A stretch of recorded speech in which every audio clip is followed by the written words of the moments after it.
The following podcast contains movie spoilers and mature content, including graphic descriptions of violence. Listener discretion is advised.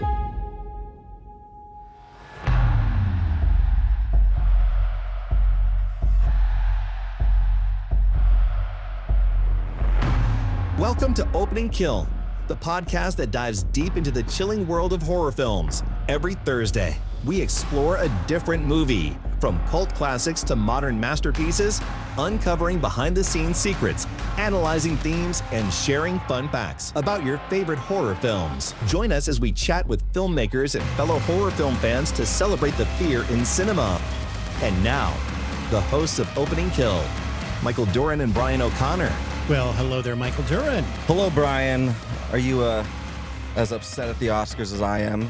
Yeah, the Oscars were last Sunday night, and we had some real hope that we would see some horror films actually pick up some. There were quite a few. Yeah. Nosferatu, The Yep. Substance, Alien Romulus, and we got one. For makeup. Hair and makeup for yeah. The Substance, which rightfully deserved. Did you see Demi Moore's face? Yeah. When she didn't win Best Actress? And frankly, I would be pissed too. You like sweep every other award, right, and then you just get shafted once the Oscars get here. I was irritated. Mikey Matheson's, or she seems like a sweet kid, but no. One for, I believe it was Nora. Nora won so much. They'd won a lot, yeah. And can I just say, let's get on this kick about Adrian Brody. I love Adrian Brody as an actor, but man, yeah. I turned him off because he wouldn't shut up. He wouldn't. Even when they tried to play him off, he waved off the music. Yeah. And then he got very political, which they do at the Oscars. Which I'm fine with. I'm fine with the politics. It's just like, it just felt weird. It did. How he was doing it. I was just like, come on, dude. I loved you in King Kong and The Pianist. And again, yeah, I'm a big Adrian Brody fan. Yeah. And I was happy for him. And then I'm just like, loved him in M. Night Shyamalan's The Village. He was in that too. He was. Yeah. We were going to do that one before we realized, there's no kills in it. So what's the point? True. Somebody falls into a pit, but it's not really a kill. So. Well, we could have like a special pit fallen contest for that one. Family-friendly version of Opening Kill where there's no violence or anything. Anyone who, if someone trips, we count it. That's right. As a fall. Well, we are here at episode 15. Welcome to all of our listeners. Yes. And we picked up some new ones. I want to say hi to Lisa in Pennsylvania, listening in Allentown. Sent us a message and said she loves the podcast and wants to know if you and Michael are really friends outside of the podcast. Fuck no. No, are you kidding me? We got thrown together in this by our parent company to do this show. We don't hang out. We don't like Absolutely each other. not. The hell kind of a question is that? I dread every recording day. I'll tell you that much. No, Michael and I have known each other quite a few years. Yeah. We actually are friends, and we will go out and hang occasionally. And so we do have a friendship outside of the podcast. But thank you for the message. You can email us anytime you want or message us through social, and we'll eventually get back to you. We will. Will it be quick? Probably not. Probably we will not. do our damnedest. So this week we're doing a great movie. It's called Daybreakers from 2009. Yep. This is, I know, one of your favorites. It is my personal favorite vampire movie. Okay. Yep. 2009. We'll get into that here. We'll have your scare preview later in the podcast as well. I saw a very interesting movie. I didn't realize you had seen this. Mm-hmm. It's a movie called We Have Always Lived in the Castle. Yeah. I saw it, I think, during quarantine. Okay. Yeah, during that era where you're just watching random shit. Boy, this was pretty random. It's really more of a fantasy type thriller. It's not, I wouldn't really describe it as pure horror at all. Not at all. Very intriguing, based on the novel by Shirley Jackson. Thaisa Farmiga, who I adore. I think she's great. She was in it.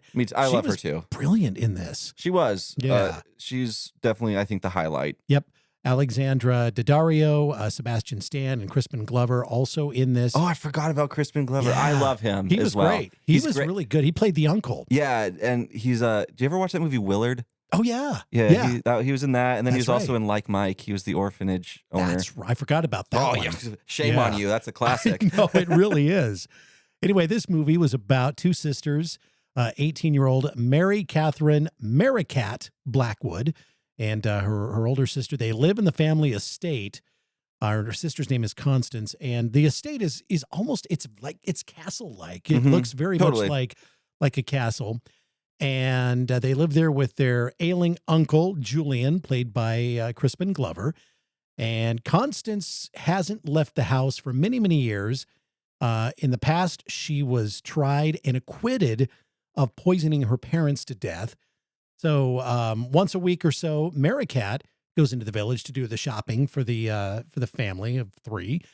And the villagers harass her. Yeah. They just think the family is freakish. Yep. They want nothing to do with them. It's kind of like the story of Frankenstein, where you have the villagers who want to kill the monster. And, right.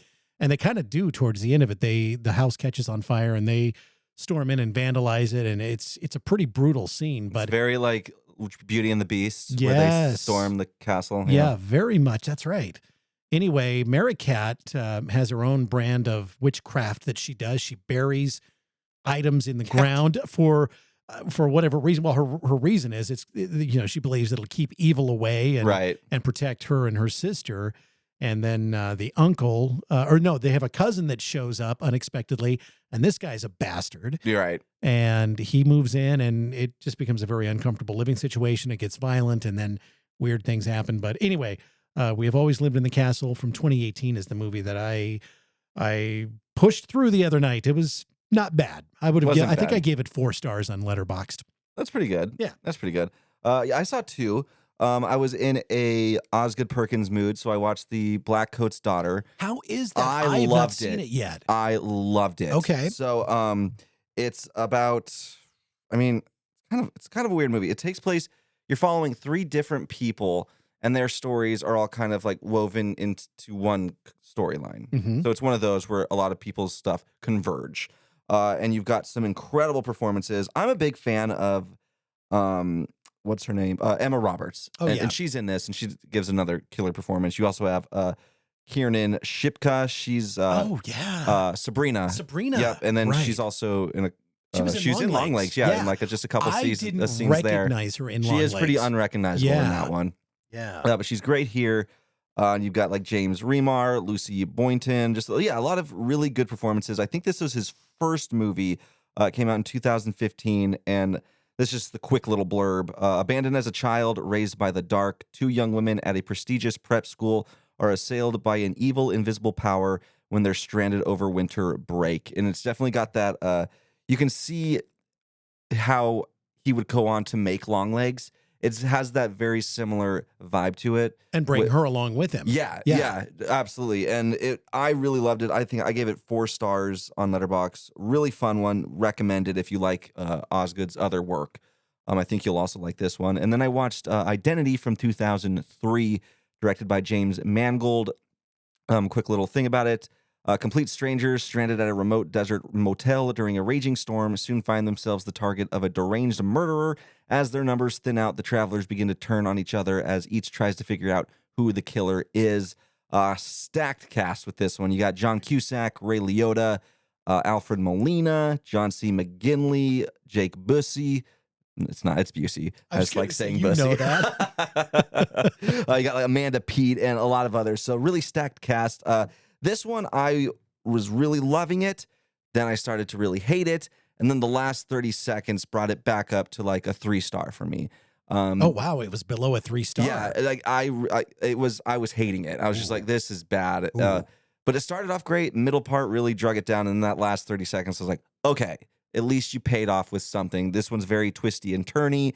You're not entirely sure what's going on. And by the end of it, you're like, oh, did not expect it to go that direction. Right. So I do recommend it just for that alone. But it does drag in the middle something fierce. Yeah. Yeah. All right. Yeah, that's both of those I have not seen yet. The Black Coat's Daughter, though, that has been on my list for a while. So yeah, push that to the top. It's good. Okay. So Opus was one of your scare preview picks. Yes. We just got a new trailer. It looks like a ton of fun. A24 has just been killing it lately with their movies, so this looks like it's going to be another great one. I don't really want to, just check out the trailer for yourself. I don't really want to go too much into it. And do that at your own risk. It does, for me, show a little bit too much. That's why I don't really want to talk about it. But it is out, and the movie looks like it's going to be a ton of fun with so many great actors attached to it. I'm really excited for this one. Perfect. There's a movie that came out last year, has a 95% Rotten Tomatoes score. This was a favorite of Stephen King's when it came out. It's called Strange Darling. Yeah. Okay. Yeah. I haven't seen it. Me Now, neither. Researcher Danielle just gave me a Blu-ray copy of it. Or her dad did, actually, because her dad is a fan of horror. And so he was like, happy birthday, because we should mention last week was birthday week. And it's That's right. it's actually spilled over into this week. So it's going to become birthday month here soon for you, I think Brian. it is. I'm having a hard time keeping up at this point. But anyway, he gave me a Blu-ray DVD of it, so I'm going to watch it. But it's now streaming if you have a Paramount Plus subscription with the Showtime add-on. This thing premiered at Fantastic Fest in 2023. Then it got its theatrical release in August of last year. Willa Fitzgerald is in it. It's about a woman who has a one-night stand that, goes really, really wrong. Takes a very, very scary turn. Barbara Hershey is also in it, and Ed Begley Jr., too. And it was written and directed by J.T. Mullner, but now available for streaming on Paramount Plus with the Showtime. So that's pretty fun stuff. Yeah, I want to check that one out a lot. Definitely. Well, let's do this. It is Daybreakers from 2009. Just the Facts, directed by the Spierig brothers. Ethan Hawke is in it, Willem Dafoe, Sam Neill, and Isabel Lucas. So another film with just a stacked cast here. It was originally released September 11th, 2009 at the Toronto International Film Festival before releasing theatrically in the U.S. on January 8th, 2010. Made over $51 million against a production budget of $20 million, so it did well. Filming started in July of 2007 around Australia and concluded in September, and it has a runtime of 98 minutes. 98 minutes, too long, but that's it. No. I'm not going to be. Look, I'm going to be honest, all right? Okay. The first time I ever saw this movie, I did not like it at all, all right? And what I'm about to say is going to shock our staffers here on the show, especially researcher Shay. Yeah. She's going to hear this. It might break her heart. I think it's going to. And I know she's out of the country right now, so she's not. She's back. I think she's probably going to be back here soon. So she'll hear this. But because she was on the show with us a couple of months ago. And man, she gave you a beat down over this film. She did. It was a verbal beat down. It hurt my feelings a lot, but I survived. No, it didn't, Shay. Don't listen to it. It didn't. I honestly, when you were gone, I was like, she should shut up about Daybreakers. So I was in agreement with her, and I have to admit something here that after watching it again last night in order to get prepared for the show, I will say that I don't hate it. That's, you know what? Right. A win's a win. If you don't, not hating it is better than thinking it's dog shit. So. Yeah, I mean, instead of a 1 star, I'm going to give it more than that. But so yeah, it's not as bad as I thought it was the first time. So sorry, Shay. Sorry, Danielle. Sorry, Jillian. I know you guys were all on the anti-Daybreakers well, maybe bandwagon, they should rewatch it too. Maybe they should. And then maybe they should. I'll turn a bunch of haters into a bunch of lovers for Daybreakers. I don't know about that, but we're gonna try our best. So it's a sci-fi thriller set in a dystopian future where a plague has turned most of humanity into vampires. Of 2019, by the way, that's the future. That was the future because it was 10 years in the future. Yep. So 2009. With the human population dwindling, vampires are now struggling to find food, which is what? Human blood. Mm-hmm. And so there's a researcher, they're seeking a cure to save the remaining humans and prevent the extinction of both species. But the human population is definitely dwindling. And I think a huge strength of this movie, and it was why originally I wanted to see it so badly, was I loved the premise. Mm-hmm. Like, what a cool premise. It's unique. You don't really, I think this is probably the only vampire movie I've ever heard of that has something similar to this, where you're dealing with, what if the humans ran out? Like, what would happen? You'd be fucked. And we find that here. So I really love the setup, the world building in this movie. And there's like a couple little details along the way that I'll just point out where you're like, I feel like that small little thing really added to it. Right. I'm going to nerd out about it for a little bit. Warning.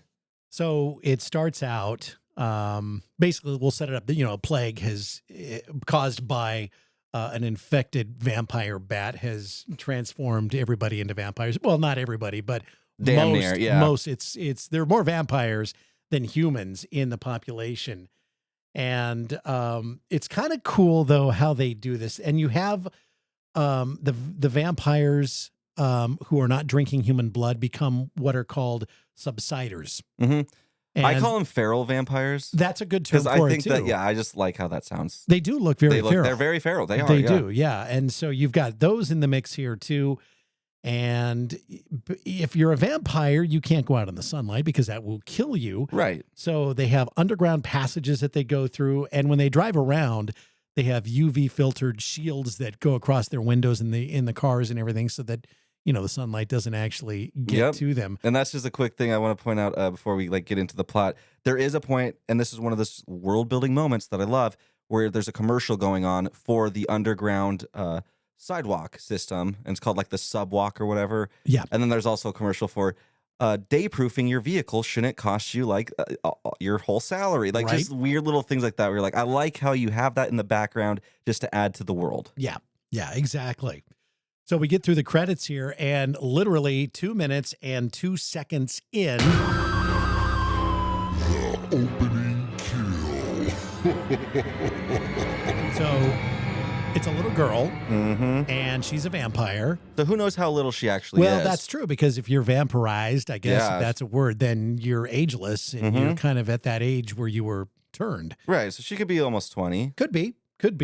So she's writing I guess what's a goodbye letter. Yeah, and suicide note kind of. Suicide, yeah, well, it is, really, because what she does is she walks out the front door as the sun is starting to come up over the horizon, and she sits there and poof, be gone. Yep, she turns into flame and just slowly melts away into nothingness. And that is very, like I said, 2 minutes in, that's what we see. I gave it a butcher knife. I gave it a butter knife simply because of the effects. And that is the one thing I will say negatively about this movie. Some of these effects did not age well. Yeah. So it gets the old butter knife from me. Maybe that's what I didn't like about it, were the effects. I really can't remember. I just remember, just when I saw it originally, I don't think so. But yeah, the other thing we should probably mention here, Michael and I are not in disagreement about how many kills are in this. It's one of those movies, it's hard to really determine a solid number. You actually went through and froze scenes. And, I went the extra ridiculous obsessive mile with this one. With mine, it's far less because there's a lot of group kills. Yeah. I grouped them into events instead of individual kills. We will talk about those as we come to them. Yeah. There's really no set. In fact, there's no source out there that can agree on a number for this. Right. No, I couldn't find a definitive one. So you went more in depth than I did, and we'll talk about that because there are some very cool things that happen in these group kills. But just for the sake of simplicity, we can talk about it and then figure out, Yeah. But you're right. Some of the effects in this were not fantastic. Yeah. That's the unfortunate truth of the early 2000s. To talk about some of the cast in this as well, it is a good cast, and it's people that, you put them all together, and it's really kind of an all-star cast. Willem Dafoe is phenomenal. He's so good in this. Yeah, he plays Lionel Elvis Cormack. Ethan Hawke is the main character of Edward Dalton. Sam Neill is Charles Bromley.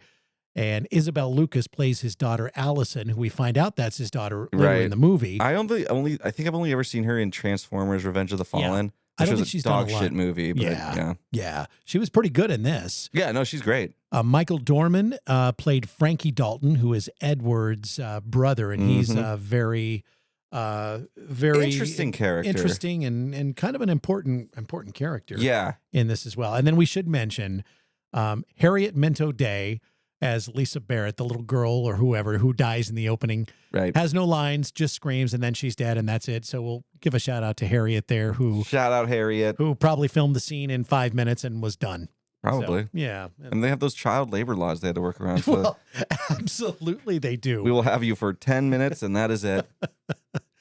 So, humans are captured. They are stored, and there's a very cool scene at the beginning where you see these humans, they're kept unconscious in this huge, almost like a processing plant, like a blood sucking machine, and it's literally a living blood bank. And they're just there, and they just start getting slowly drained of their blood until they inevitably die. But there's this, I love the setup for this especially with these scenes of these tanks of humans. I read this one book called Tender as the Flesh, and it's a book about how animal meat is now, you can't eat it. So then they start farming humans for meat. And it's a very similar vibe to it. And I think that it just, in that book, is very powerful. Also in this movie, Right. just really powerful as well. So while driving home one night, Edward Dalton, he's the head hematologist for a company called Bromley Marks, which is the largest supplier of human blood. Yep. He and one of his colleagues, a character called Christopher, they're trying to come up with a blood substitute. Yep. And figure out how to preserve both species and everything else so we can all live in peace with each other, I guess. Theoretically. So, but yeah, and I love this one scene where we're introduced to Edward. He's in his car, and it shows his rearview mirror where there's just his suit, like his head's missing because vampires can't appear in reflections. Right. And then it pans over to him. I don't know. I love the scene. I just love how it's done. Yeah. I just yes. Yeah. Yeah. So we go back to the, I guess it's the company here, this Bromley Marks company, and they're testing. Mm-hmm. Yeah, they've moved past animal testing to vampire human testing. Vampire which testing. is kind of interesting because we knew in that scene we learned that there's vampire animals out there, which is kind of fun. Mm-hmm. Mm-hmm. And let's just say these testings do not go well. No. At first, it seems like it's going to be fine. And then slowly his heart rate starts to get worse. He starts developing these boils on his face. And he throws up. Out of nowhere, too. Is very oh, I'm fine. Which is kind of hilarious. And then, they finally get him back to where you're like, okay, I think he's going to be fine. He has this horrible reaction. Says, I'm okay. And then, boom, his head blows up. Explodes. Yeah. And it covers the window because Sam Neill and the investors, I assume, is who's with them. They're all watching it happen, and then Sam it just Neill is in charge of this company. He's the head. He's the head honcho. He's the head. He is Bromley, basically in this, and so it's well, that didn't work. There's when they were using test audiences for this movie. It erupted in weird kind of nervous laughter. Well, as it should have. Because it's weird. I love this scene. Okay, because he said he the guy says, "Oh, I feel good," and then boom. It's a laugh. Explodes. It's a total laugh. It's great. So that was kill number 2. Yep.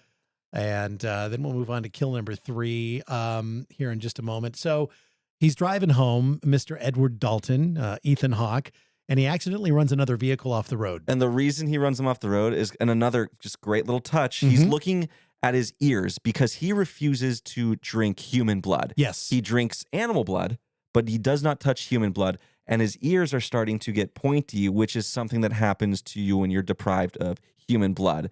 You slowly turn into one of the ferals. But because he does drink the animal one, it's kind of a slow process for him. But he's checking him out in the mirror, which is not a mirror because otherwise he couldn't see himself. It's a video screen, and you see the little camera. And I love that touch. Again, I'm just brilliant stuff here. So it turns out the people he runs off the road, they're humans. Yeah. That's a bunch of humans trying to escape. And I would be too. Yeah. And so the main girl that's in the car, her name is Audrey, played by Claudia Carvan. Yeah. She comes out with her little, crossbow ready to fire on him. And he shows them kindness, and he goes, hide in my car, because the police are now on their way. Yeah, they see the police. They're they saw the crash, so they're just whipping around. Yep. So it's her and 3 others. They climb into his car. He puts the little UV shield that goes up. Daylight thingy on, yeah. Right. Because you don't need it at night, so right. We're down. And so the police show up, ask him if he's okay, and he's like, oh, yeah, I'm good. He goes, well, did you see where they went? And he's like, I think they went that way. I think they ran down yonder. And they just look at him like, what the hell? And all right, well, be safe, thank you. And they go off and everything. And then, those folks get out of his car, and they take off and they go. So, but she, Audrey, she'd make sure to check a look at his ID, which is while hanging she's in the car. Yeah, so she knows now where he works and his name, which will probably come in handy for her later. I think it will. Yeah, she knows all that stuff now. So Edward gets home and surprised to find his brother Frankie, who he really doesn't have much of a relationship with. Yeah, pretty estranged. We'll find out why later on. Yeah, exactly. It's deserving of being estranged, if you ask me. So Frankie shows up with a gift of human blood in this container, and of course, Edward, no, he doesn't do that. He doesn't do the human blood like we just talked about, and he refuses to drink it. Which leads to this really cool conversation about ethics within this world, right? Because Frankie's just what do you can't pretend to be morally on the moral high ground when you work for like the biggest human harvesting company. Yeah. Even though he's working there to do good, but it brings up that like dilemma of like, you're working for the devil. Yeah. Are you really that much better? Yeah, exactly. So, Frankie downs the and there's one point where Edward grabs it and starts to like dump it into the sink. It down and the he's sink. like, yeah, no. You motherfucker. Yeah. Grabs it back from him. In the meantime, there's a subsider that has invaded the house and it's hanging out now, and they bump into it. Yeah. And that is kill number 3. Stabbed and decapitated. Yeah, it's a pretty cool scene. He like does this like, so they develop wings too when they get feral as well. They kind of become definitely more bat-like and monster-like. Yeah. And he just like, I love it. He jumps up and hangs from their ceiling and then just like whips his wings out. And yeah, they slash them a few times and then decapitate them. But it's a really cool kill. It's probably one of my favorite kills, honestly. Yeah, it was pretty cool. And the next morning, Audrey shows up at Edward, visits Edward, and sets up a meeting with a guy by the name of Lionel Elvis Cormack. Mm-hmm. And that is played by one of my favorite actors, Willem Dafoe. He's just been in so many good things. He has. A little bit odd, I think, in real life. I don't know, because he kind of seems that way, but tremendous actor. And do you want to know why his character's middle name is Elvis? Tell me. So it's because Willem Dafoe he's a big Elvis fan, and his favorite song is Burning Love. So did he give himself that nickname? They just knew that about him, and so they kind of threw him the bone of it. Oh, that's great. Yeah, which is kind of fun. That's great. So he is a human. Yeah, and that was cured. Yeah, and they meet in this like really cool scene because it's during daytime. So he's got all the UV stuff up in his car. He pulls under this giant tree into the shade, and like you can see him like trying to avoid the sunlight rays as he's walking towards them. And so you meet him, and he was a vampire and is no longer one. And then a military team shows up, led by his brother Frankie. Fucking Frankie followed him and intends to capture Elvis and Audrey. Audrey actually knocks Frankie out. I thought she killed him, but that's not what happened. Because he gets awfully close to the sun. But yeah, he does. He doesn't actually fall into it. Yep. So they're all out in these like scuba outfits almost, where they don't have any skin visible to the sunlight. Exposed to the sunlight. Exposed. Yeah. Exposed is a hard word, Brian. Yeah, well, I know.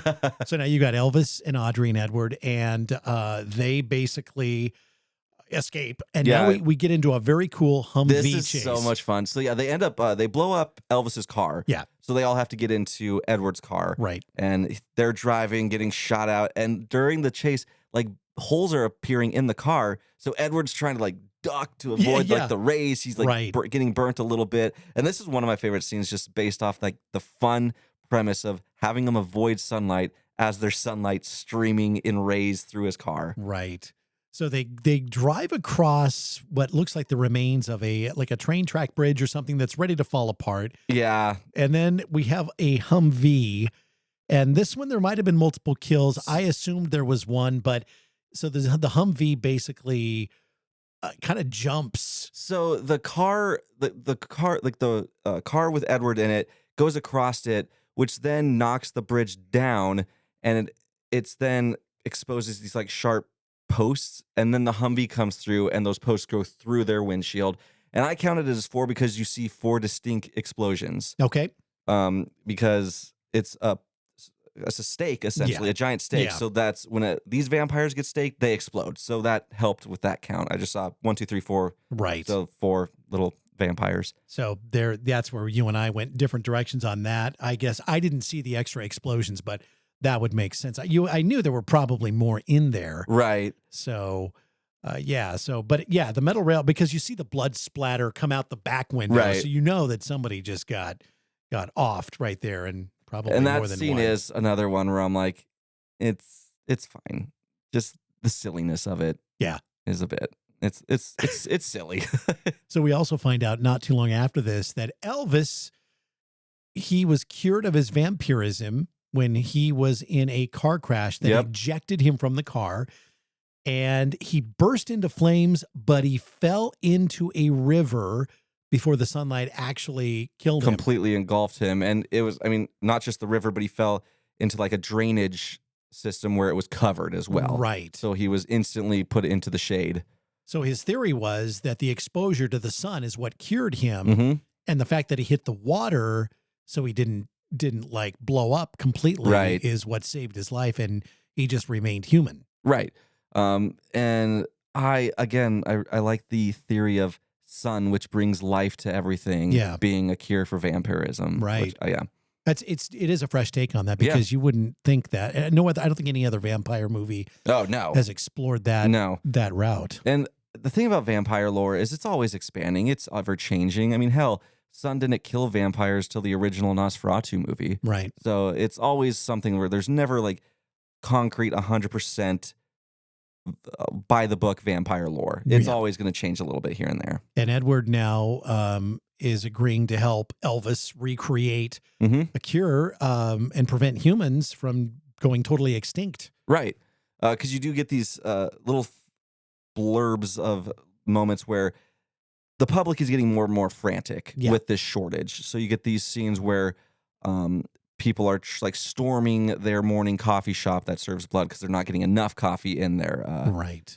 blood in their coffee. And there's this one scene where they grab it and blood explodes all over their faces. It was, which is a complex scene with all the setup, and it was taken. I think that was one take. That scene, they were actually able to get it in one take. It was one, or I think it was two. Maybe It was one two. or two. It Okay. was two. It was the second Okay. take. I read that and I was like, wow, that's because that was a pretty complicated setup for them Right. to get it in only 2 takes. Yeah, that's pretty impressive. Sam Neill actually, I saw him in an interview, and he said what made him decide to accept the role in this film was that scene where all these businessmen vampires are buying their morning coffee spiked with human blood for whatever reason. That just kind of did it for him. And he was like, oh man, this is cool. I want to do this movie. And so he signed up because of that scene. So I love that. that was pretty cool. Pretty cool. Edward soon meets Senator Wes Turner. Now, he is a sympathizer. Yeah, and because he's a vampire. He is a vampire. And you do actually see him on the screens in like one of the early scenes in the movie, Mhm. talking about the blood shortage. And again, I just like that even the newscasters and the politicians are vampires in this Right. movie. It's just- Everybody is, Yeah, it's just pretty such much. a weird, like just seeing that on the screen, you're just like, what a weird world. Yeah. So the senator is doing this secretly, Mhm. trying to help find a cure and find a solution here. And we cut to another scene now where there's a human convoy on its way to where everybody is. They're at this compound. Right. You meet this character who's like, he's the top dog and going out and finding humans to then bring back. Yeah. And he's on his way back when things go amiss. And he actually has Allison Bromley, who is Charles Bromley's daughter, with him now. But we still don't know for sure. We don't, but I There think we was- actually do, because there was a picture yeah, earlier. you see Charles looking at a picture of his Yeah. daughter, and it's her. So that's when you like make the connection. You Like, can't. oh, okay. I didn't, because I Okay. didn't recognize her. You know, I she mean, looked a little bit that's different, fair. so I didn't. It's a throwaway scene almost. Yeah, where, it kind of was. But this human convoy, they get attacked by the vampire military. Mm-hmm. And it's kind of a cool scene because, yeah, the lead guy, he gets out because a tire blows. And so he pulls over and he notices a dart that is in the tire. So somebody has shot the tire out. Right. So he gets out and he realizes that. And he's like, oh, fuck. And all of a sudden, all these tranquilizer darts start flying in. Yep. And everybody basically is taken down. And that is that. And well, I think that she actually, the daughter gets on the radio. She does, and she is calling the base Yeah. as she gets tranked. Yeah. So they now I think they must have had GPS on it because they now know where the base is. Yeah. And then the base people are freaking out. They're like, okay, we now got to get out of here. Right. And during that invasion, I counted, because the candy thing about vampires in this movie, they explode when they die. So I counted 9 vampire deaths during the night invasion. And before there was a scene where one of the harvested humans is carted out, and you actually see their dead body. So I counted that as one as well. Okay. So I'm currently at 18 deaths. You're about 14 ahead of me on the official kill counter here, but that's okay. Again, this is one of those movies where there's so many. Yeah. And there is no official kill count anywhere that isn't. I mean, no sources agree on Right. the number of kills in this film. They're just all over the place. And so, yeah, I would have that. I think I have that as I don't even know if I had those ones in there, actually. We do have another group kill coming up. This is where now, of course, they know that the vampires are on their way. So everybody at home base is like scrambling to move out. And the home base, we forgot to mention, is Audrey's family's vineyard. Yes. So lots of space, and so that's where they're at. So they do a test. Mm-hmm. This is where they do the sunlight test on Edward. Mm-hmm. They put him like in a water-soaked towel, and then they turn the sunlight on him.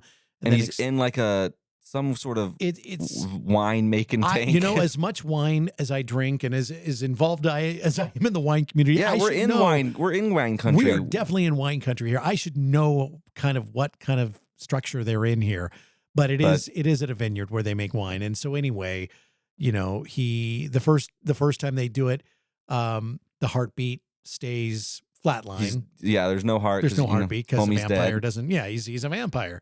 So I think it's the second time they do it, and then his heart starts beating, pump. and his eyes go from the weird vampire Yellow. look to just normal look, and they realize they've done it. They've accomplished managed the cure. And then there's I love this scene where he steps out into the sunlight for like the first time in, I don't know, years. Yeah. And just like, you can just feel like because he's feeling something for like the first time ever. And I love that scene. I think it's incredible. So, and like they were telling him we have to go. And he's like, we're not going to get another opportunity for this. So they stayed behind, knowing that the vampires were on their way. And they're just like, let's just get this done as quickly as possible. Everybody else had evacuated. Yeah. So it was just the three of them. It was Elvis, Audrey, and Edward that stayed behind to conduct these tests.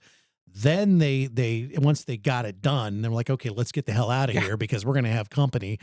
And they didn't get out of there. They ended up getting into a crawl space and hiding. Right. As the vampire soldiers started to sweep, the building. Yeah. They didn't find them. Yeah. They end up going to the senator's cabin, who we talked about earlier. And you do hear him saying, like, I'm going to take this group with me over to my cabin. So that's where they go. And this is where I've got kill number 5. I included kill number 5 as a group kill and also Senator Turner because they see his head. He's been decapitated. And everybody else who went with him is dead. Yeah, I had 4 deaths here.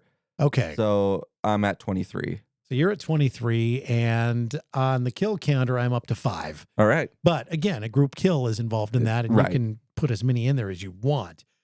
So the next one that we get to is very sad, actually. Allison Bromley, who is Sam Neill's daughter, is captured. Mm-hmm. And now we definitely know that she's the daughter because he comes into where she's at, or she's brought into his office. Right. And then you understand that we're dealing with father and daughter, and she refuses to become a vampire. He wants to turn her so that she will live forever. And I love this dynamic that they have because it's like such a common one, especially like on social media. You see like all the time, like kids just vehemently disagreeing with how their parents view the world. And I just think this power, like this dynamic, this struggle between them is done so well. Really is. And you end up hating the dad so much more in this one because she's saying, I'm not doing it. She actually ends up stabbing him too on her way out. A dagger. Well, she goes in for a hug and stabs him, and then she backs off. He doesn't know he's been stabbed yet because he looks he down, probably doesn't even feel it. And it's a very cool scene because the camera's looking straight down at his shoe, and you see these droplets of blood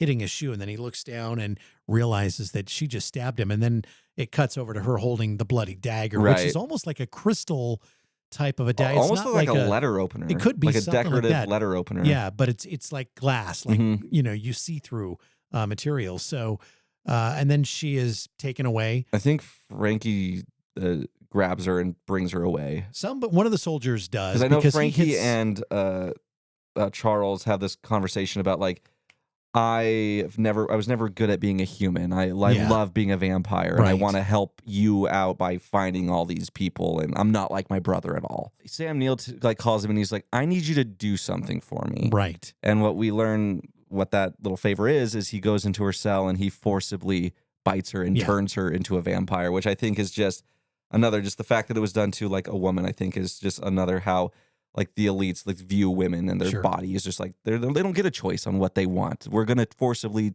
make them turn to a vampire because we feel like it. Like I just think she resists. Yeah. She refuses to drink human blood. Yep. She actually starts drinking her own blood, Yeah. which again is the kiss of death, Yeah. which will turn you feral Yeah. quicker. Exactly. So he goes back in and tells Sam Neill that, she refuses to drink. And then he comes in and she attacks him. Yeah. And then, that's that. And for well, her. she also she wipes all the blood off onto his face and like, this is what you wanted. Yeah. Like, look you did this. So this next death scene, it's a group scene. You probably have the numbers. Again, I kind of do. rolled this into one. It's probably my favorite scene in the movie. It's a little bit sad, too. Well, there's also a little buildup of the government's now decided that these feral vampires are not they don't matter anymore because they're wasting the blood supply. So they've decided to round them up now and just forcibly kill them. And you see these little clips of like, I guess just like normal working class vampires being like, yeah, we can't afford them. So like, it's a shame, but fuck them essentially. So just like seeing how quickly people will turn on and just view maybe people as less than them when it comes down to their supplies dwindling. And Allison is grouped in with them. Yep. She's one of the ferals, one of the subsiders. And so what happens is now all of those feral / subsider, including the daughter Allison, they are chained together like in a big chain gang. And then that is hooked up to the back of a Humvee that comes out of this garage type structure. Right. And into the sunlight they all go. So boom, boom, boom, one right after another. Now, on the way out, though, Allison actually looks over at Frankie, who's standing Frankie's there. And this is a turning point for Frankie because now he starts to realize this isn't right. This shouldn't be happening. No, they're rounding these people up like animals and just killing them. And so his loyalty now starts to shift. You can and see waver. it in his eye. Can. There's like a shit. Yeah. Like, what have I done? But it is. So I had 6 kills there. So it's a very cool scene. I think it's probably my favorite scene. It's all these vampires and they just start exploding as they hit the sunlight. It's It powerful. is very powerful. And I think what's very powerful is then the Humvee keeps going and all you see are these empty chains with the metal collars that they were in. Yeah. Just dragging along the ground because the bodies have, totally disintegrated. Right. So, it's good stuff. It's really, it's sad and heartbreaking and all too real, but it's powerful. And the military has now imposed martial law on to curb that population of the ferals, the subsiders, and we move on and we go back to Edward, Elvis, and Audrey. They go to Christopher's house. Now, Christopher is the co-worker who's working with Edward to develop the cure. Yes. So they've been working hand in hand for the past, I think it's 6 or 7 years they mention. And they want him to help spread this cure. Yeah, they're like, we actually, screw the substitute. We found the actual cure. Yeah. And this is probably my favorite scene just because we learn how they don't actually want a cure. Christopher does not want the cure. No, right. In fact, the none of them do. Neil, because that's Neil's bad company, for business. Yes. And they don't want, because they still don't want vampires to become a minority. Yeah. Absolutely not. We want to retain our status. So this was actually a twist I didn't see coming because he calls the soldiers. Christopher calls the soldiers and says, "Hey, I've got them in my house. Come get them." Yeah. After he learns that they found the cure, and he's like, "Okay, well, we can't have this." So he calls the soldiers, and there's one vampire death that I count during this struggle, and then they Another escape. subsider. Yeah. That's what I've got on there too. I think that was for me. It was kill number 7. I think you're up to you're in the high 20s now. Yeah, something like that. I'm in the. Yeah, you're up there. You're way up there. Yeah, I'm somewhere. Yeah. So 31. That's where I'm at. So you're in the 30s. So they're in this room where they just killed the subsider, and they're found by Frankie, the brother, who now agrees to help. Yeah. Because he has been changed in that way, but out of pure instinct, he actually bites and feeds on Cormac, Elvis. Yeah. And here's where we learn that there's another cure. And a cured human like Elvis is totally immune to vampire bites. And not only immune, but if his blood is sucked by the vampire, that will turn that vampire human. Yes. So now Frankie is a turns human. Yep. And Elvis is none worse for wear. He's Yeah, he's like, fine. he's bleeding a little bit. But I will say that, you see this a couple of times where, they're bitten and they survive. But the amount of blood they lost, you would think something. I mean, he lost quite They'd a be bit at of least blood. a little woozy. A little bit. It didn't seem Maybe like. faint after a couple steps. I know Willem Dafoe is badass, but Yeah. this is, it's a lot of blood It's he a lot lost. of blood. It's a lot. It definitely is.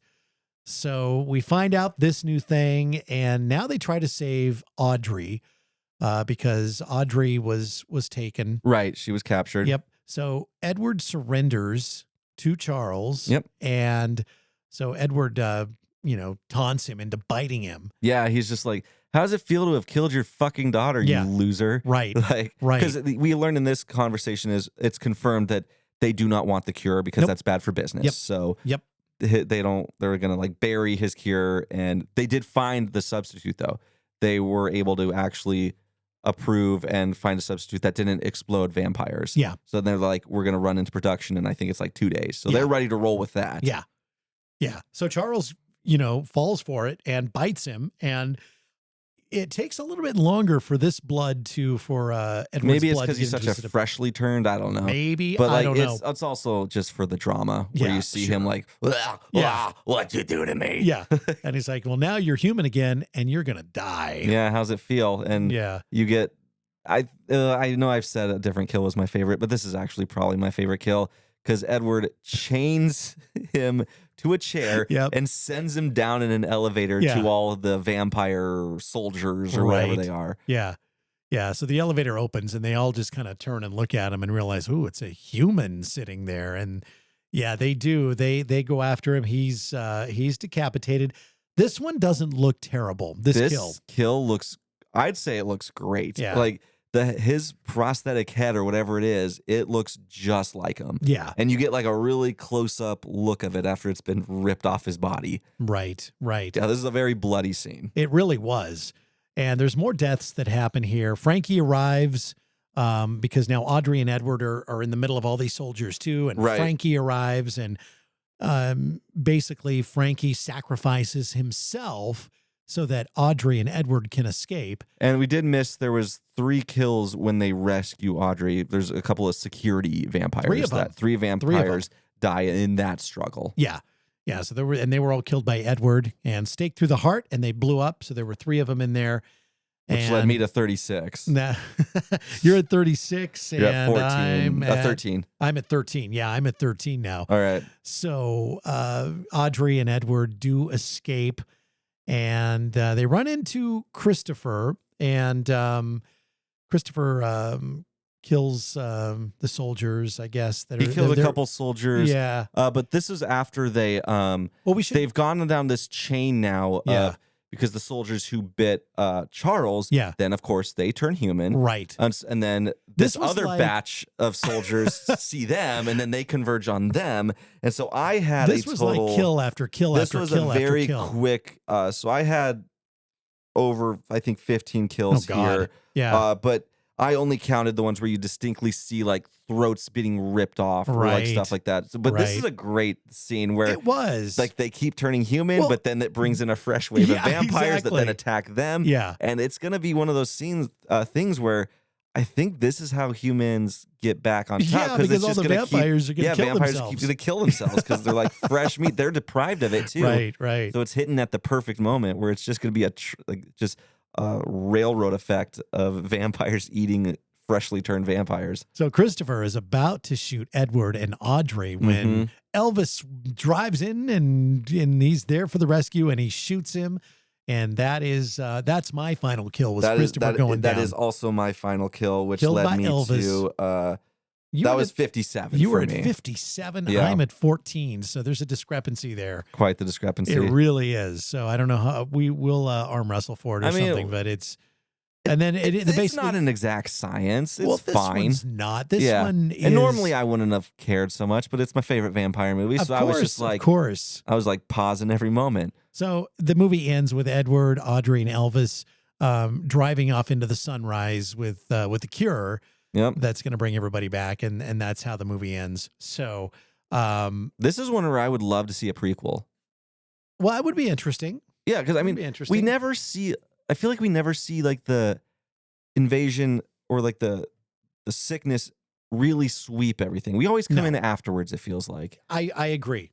And it's kind of like when I went and saw Wolf, or was it Wolf or Howl? Wolf? No, not Howl. The Wolfman? No, not Wolfman. Wolf, where everybody turned into werewolves. It was one of my scare preview movies from earlier this year. Oh, yeah. That one. It's like I think it's just called Werewolf. Or maybe Werewolf is what it is. I ended up watching that one as well. Yeah, it was kind of one of those where you walk in and you feel like you've missed 20 minutes of the movie because they jump so far ahead in it. Right. You know, I think you're right. I think seeing what led up to this would have made for a very interesting film too. Yeah, I'm fine without it. I think it's still a damn near perfect movie for me, but I would be down to spend more time in this world. So the vampire cavalry, their ambush on that human convoy originally was supposed to be taking place at a Gothic mansion in the snowy mountains. That's where they were going to put the human survivors' hideout. But that'd been cool.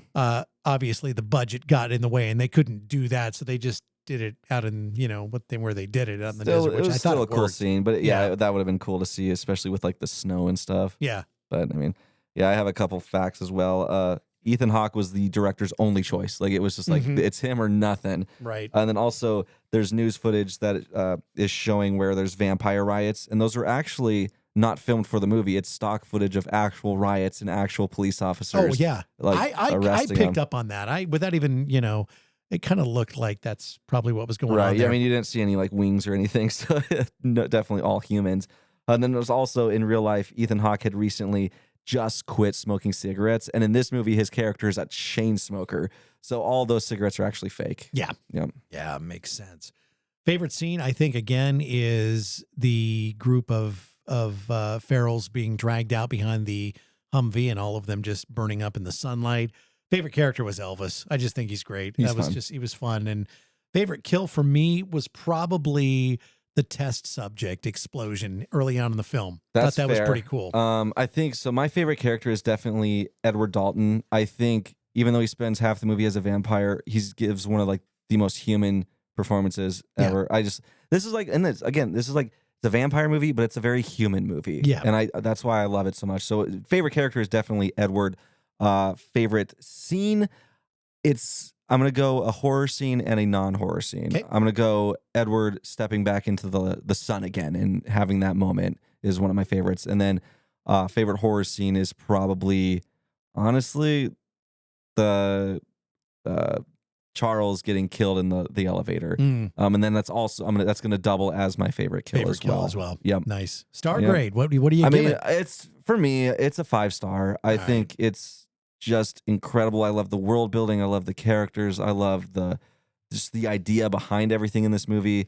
The message of this movie, I think it's powerful even like today, and I love it. It's a top tier movie for me. So for me, not as gushing. For me, it's 3.5 stars. That's not bad. Which is an improvement for what I would have given it, 15 years ago when I first saw it, because I did not like it. That's a good. So I'll give it 3.5. Sorry, Shay. I know researcher Shay is going, what the hell is he talking about? But that's not what we discussed. Things change. People change, Shay. It's called growth. It is called growth. So it is Daybreakers from 2009. Coming up next, we have your scare preview. Welcome to Jaunty Haunts, the podcast about all things supernatural. After 30 years of keeping a secret, I'm finally ready to share with the world that I see ghosts. This podcast is all about getting spooky and connecting with others who might also sense, see, or feel things beyond the ordinary. Whether you're a skeptic or a believer, let's connect, share, and maybe feel a little less crazy together. You can listen to and binge Jaunty Haunts right now on Apple, Spotify, or wherever you podcast. Stay spooky, ghoul friends.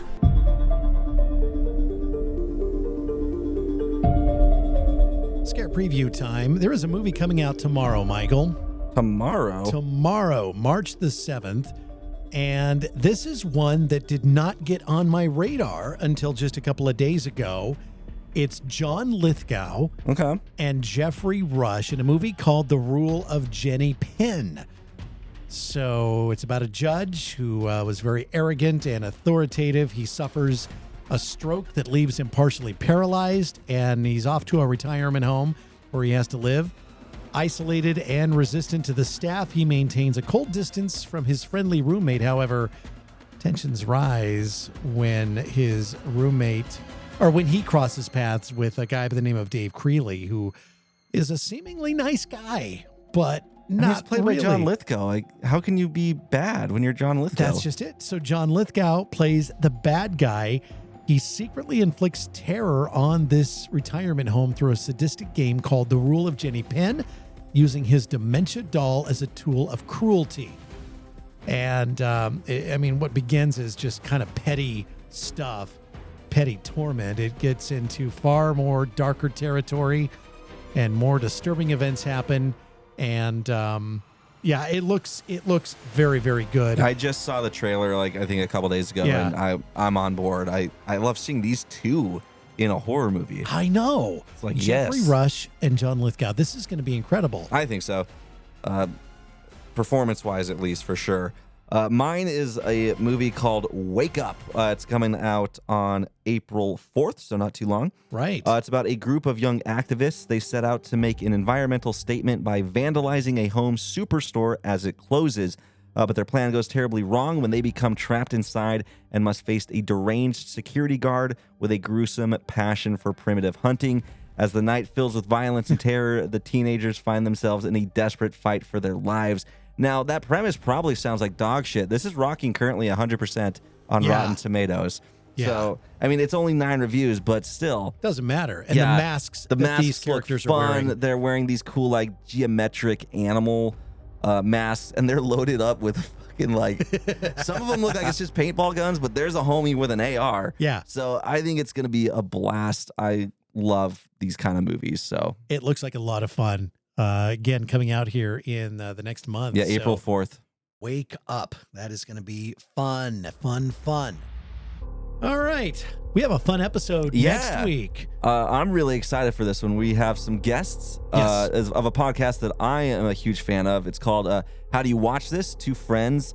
One of them is a horror fan. The other is a romance movie fan. So they make them make the other watch a movie of their choice every week. And it's a lot of fun. And they're going to be joining us for Lisa Frankenstein. This is a movie I have not seen yet. Me neither. I haven't seen it. It looked interesting. I almost went to the theater to see it and just didn't get around to it. I was close. Yeah. My wife and I were thinking about going to see it when it was out, but it just didn't work out. Yeah. So that's going to be fun. So I want to welcome How Do You Watch This? Yes. And check out the podcast. It is a lot of fun. Yeah, it's a great podcast. I think definitely worth checking out. But yeah, please subscribe and like us wherever you get your podcasts. Share us as well. Leave us a review. All of that helps immensely. We also have an email. If there's a movie you want to see, just shoot us an email. It's openingkillpod@gmail.com. All right. Well, that'll do it for us for this week. Thanks for listening to Daybreakers with us. And it is Lisa Frankenstein next week. And we will talk to you then. The Opening Kill podcast is hosted by Michael Duran and Brian O'Connor. It's produced by Mystic Cloud Productions. Thanks for listening. And don't forget to subscribe to us on Apple Podcasts, Spotify, or anywhere you listen to your favorite podcasts. Follow us on Facebook and Instagram too. Join us next Thursday for a brand new episode.